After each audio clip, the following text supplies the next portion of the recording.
रामपुर गांव में हरिया नाम का एक व्यक्ति रहता था। दिल का साफ, स्वभाव से बहुत अच्छा और मन से बिल्कुल सच्चा। वह मजदूरी करके ही अपना पेट पालता था। गांव में कभी उसे काम मिल जाता तो कभी बिल्कुल काम नहीं मिलता था, लेकिन अब उसको साफ काम ही नहीं मिल रहा था। आजकल तो गांव में कोई काम ही नहीं मिल रहा है। अगर ऐसा ही चलता रहा तो एक दिन मेरी सारी जमा पूंजी खत्म हो जाएगी और मैं भूखे मर जाऊंगा। नहीं नहीं, कुछ तो सोचना पड़ेगा। क्यों ना मैं धनचंद सेठ के पास जाकर काम मांगूं।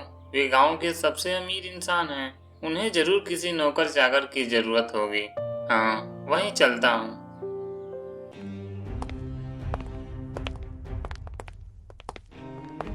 हरिया तुरंत धनचंद्र सेठ के पास पहुंचता है। धनचंद्र धन का लोभी, मन से ईर्ष्यालु और स्वभाव से बहुत बुरा इंसान था। वह चाहता था कि सभी लोग उसके सामने झुक कर रहें और कोई भी उससे अधिक अमीर न हो।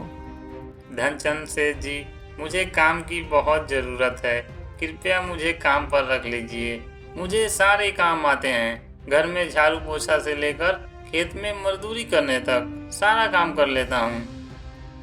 काम काम तो तू भूल जा। मैं तुझे जिंदा नहीं छोड़ूंगा। तेरी इतनी हिम्मत कि तू मेरे नाम से मुझे बुलाएगा।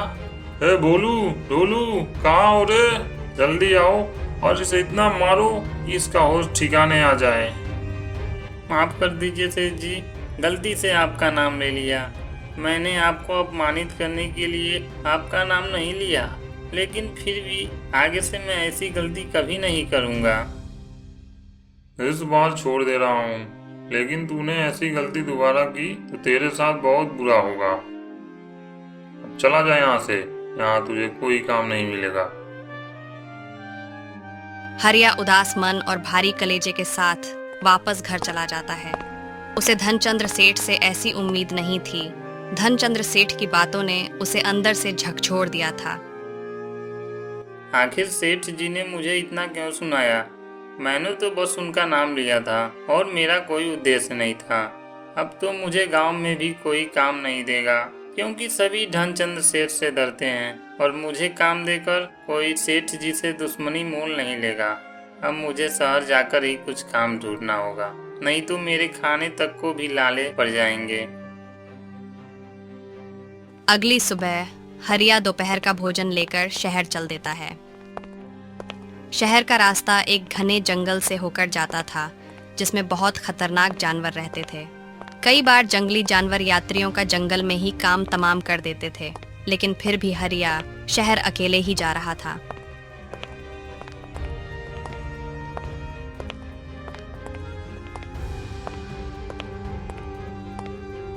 दोपहर हो गया है।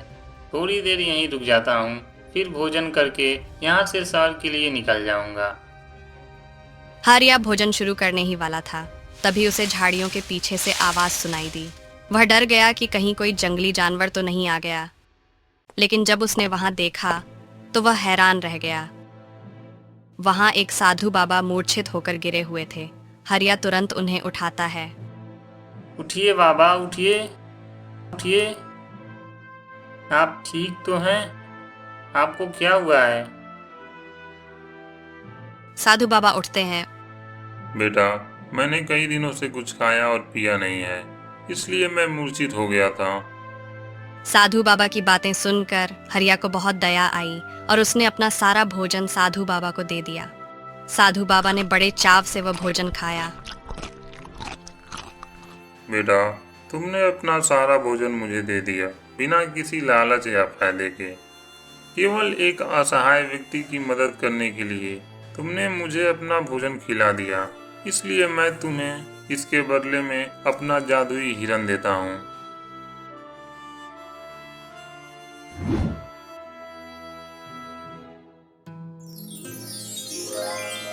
जब भी तुम्हें पैसों की जरूरत हो तो इसके पीठ पर धीरे से एक लाठी मारना और ये सोने के सिक्के उगलने लगेगा। हरिया साधु बाबा को धन्यवाद करता है और फिर हिरण को लेकर वापस घर चला जाता है।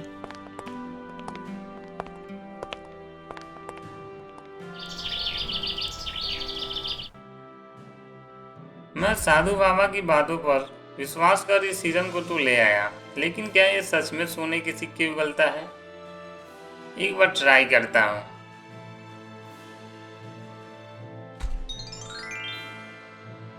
अरे, ये तो सच में सोने के सिक्के उगल रहा है। अब मुझे शहर जाने की कोई जरूरत नहीं है। मैं इस सिक्के की मदद से यहीं पर लोगों की मदद करूंगा और खुशी से अपना जीवन व्यतीत करूंगा। उस दिन के बाद हरिया को जब भी सिक्कों की जरूरत होती तो वह हिरण की पीठ पर धीरे से एक लाठी मारता और हिरण सिक्के उगलने लगता था। हरिया गरीब और असहाय लोगों की भी मदद करता था, इसलिए हर जगह उसकी चर्चा होने लगी। लेकिन ये बात धनचंद्र सेठ को बिल्कुल बर्दाश्त नहीं हो रही थी। हरिया के पास न जाने कौन सा ऐसा खजाना हाथ लगा है जिससे वो रातों रात अंबानी हो गया है। ससुरा, दाल में जरूर कुछ काला है, पता करना पड़ेगा। अगली सुबह धनचंद्र सेठ पूरे दिन हरिया के घर पर नजर रखता है और देखता है कि हरिया कैसे सोने के सिक्के बना रहा है। तो इस हिरन की वजह से हरिया रातों रात अमीर हो गया। आज ही मैं इस हिरन को चुरा लूंगा और मैं दुनिया का सबसे अमीर इंसान बन जाऊंगा। रात के अंधेरे में धनचंद्र सेठ उस हिरण को चुरा लेता है और उसे अपनी हवेली में ले आता है। एक बार मैं भी सिक्के निकाल कर देखता हूँ। मुझे तो अब भी यकीन नहीं हो रहा है कि कोई हिरन सच में सोने के सिक्के देता है। उसने हिरण की पीठ पर जोर से लाठी मारी और हिरण के सामने खड़ा हो गया। लेकिन हिरण के मुंह से सिक्के निकलने की जगह एक धड़कती आग का झोंका निकला, जिससे धनचंद्र सेठ के कपड़े जलने लगे। बचाओ, बचाओ! धनचंद्र सेठ चिल्लाता रह गया, लेकिन उसकी आवाज किसी को भी सुनाई नहीं दी। धीरे धीरे आग पूरी हवेली में फैल गई और हवेली जलकर खंडहर बन गई।